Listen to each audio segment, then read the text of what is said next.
De retrouver ces internationaux de France, tout de suite donc, nous allons vous présenter l'évolution du tennis de table. L'évolution du tennis de table à partir de la fin du siècle dernier. Nous sommes dans les années 1890 par là. Et à nos côtés, Vincent Purcar a pu réunir un petit peu toute l'évolution au travers même des raquettes. Vous avez, Vincent, la première des raquettes, celle qui faisait ping, celle qui faisait pong. Et c'est celle qui s'utilisait au Palais Schönbrunn dans la grande aristocratie viennoise, en Autriche donc. Oui, c'est exact. Disons que c'est une raquette qui date aux alentours de 1890. C'est une raquette, les premières, donc en peau de tambourin. Hein, c'est pour ça qu'effectivement, ça faisait le ping de la table et le pong. Pong, on en ping, pong.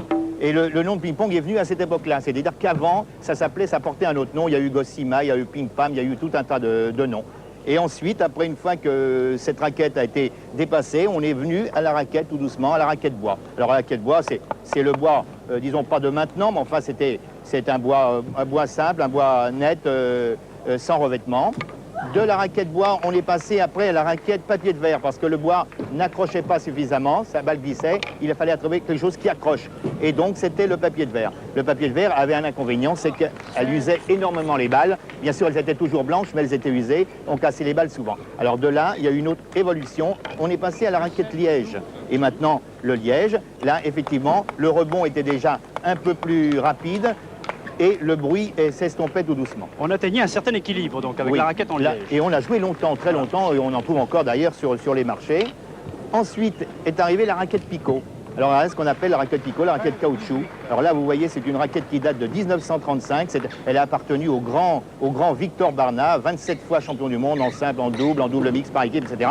C'était un très très grand monsieur. Et voilà, c'est la raquette picot. Ça, c'est la raquette picot que l'on trouve encore actuellement. On joue, on a le droit de jouer. Alors, nous sommes à peu près vers quelles années lorsque cette raquette disparaît au bénéfice de la suivante? Bien, elle ne disparaît pas, elle continue, mais les autres arrivent. Oui, c'est-à-dire qu'on a eu la même, mais vous voyez, elle est un peu découpée ici, ce qu'on a appelé la raquette Arma. Elle est armée d'une lamelle d'aluminium, et donc c'était pour éviter justement qu'elle voile, etc. Mais cette raquette-là a été également interdite. On a toujours conservé celle-là, mais celle-là est devenue interdite. Et en 1954 est arrivé un Japonais, Sato. Il s'appelait Sato, il a été champion du monde à Bombay. Il est arrivé avec cette grosse raquette mousse. Alors là, on n'entendait plus du tout le bruit de la balle. Alors ça a fait un tollé général. Tout le monde s'est plaint. Cette raquette a été interdite au bout de 3-4 ans. De nombreux pays l'ont interdite dès le départ, notamment la France. Mais les autres pays ont continué. Et on a eu, c'est là, à cette époque-là, peut-être que la France a perdu et a pris du retard sur le plan international parce qu'on n'a pas voulu employer cette mousse. Et le comité international s'est réuni et on a voulu supprimer ça.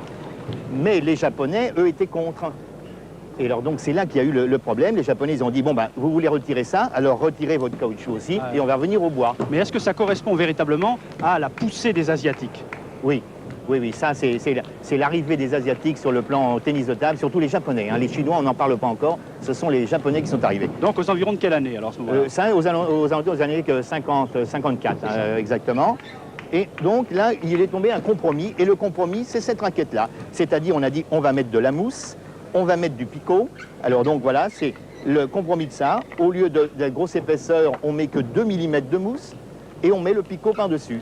Et on peut également faire l'inverse, c'est-à-dire toujours mettre cette fameuse mousse, mais le picot, au lieu d'être à l'endroit, il est à l'envers.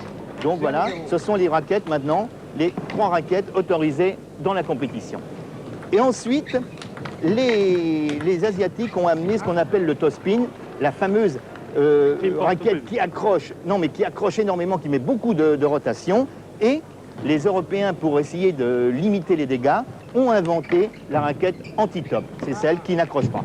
Elle n'accroche pas, donc on recevait pas d'effet, on remettait pas d'effet. Et l'évolution, toujours, les Chinois sont arrivés avec un nouveau matériau, c'est ce qu'on a appelé le spaghetti. C'était de picot très souple. La balle s'enfonçait. Oui. Hein, la balle s'enfonçait, elle repartait comme projetée, mais dans tous les sens, et l'effet était difficile. Alors, il a fallu, du fait que les deux revêtements étaient de la même couleur, la nouvelle réglementation qui date de l'année dernière, on a dit maintenant pour éviter ces problèmes, parce que les Chinois tournaient la raquette, un coup là, mais de loin, on ne se rendait pas compte de quel côté ils prenaient, si c'était côté lisse ou du côté picot, et on est venu à la nouvelle réglementation en disant il faut maintenant prendre des raquettes avec deux phases de différentes couleurs. Donc on a maintenant des raquettes du côté, voilà, ça c'est la raquette picot, des raquettes combi, un côté picot, un côté mousse, un côté lisse, un côté picot. La dernière née, c'est la fameuse colle. C'est une colle que maintenant les joueurs mettent avant chaque match. Ils enduisent la raquette de colle et ils mettent le caoutchouc. Voilà, ils font ça et avant chaque match, on recommence et on joue. Et cette colle-là tient 4 heures. Au bout de 4 heures, il faut à nouveau rechanger la colle. Et c'est une colle qui donne une vitesse à la balle, quelque chose d'inouï. Ça fait un choc terrible. Donc l'évolution de ces dernières années est venue, de ces toutes dernières années, est venue en vérité de la colle. Oui, disons que la colle, du fait que maintenant il y a ces réglementations, un côté rouge, un côté noir ou un côté noir et vert, etc.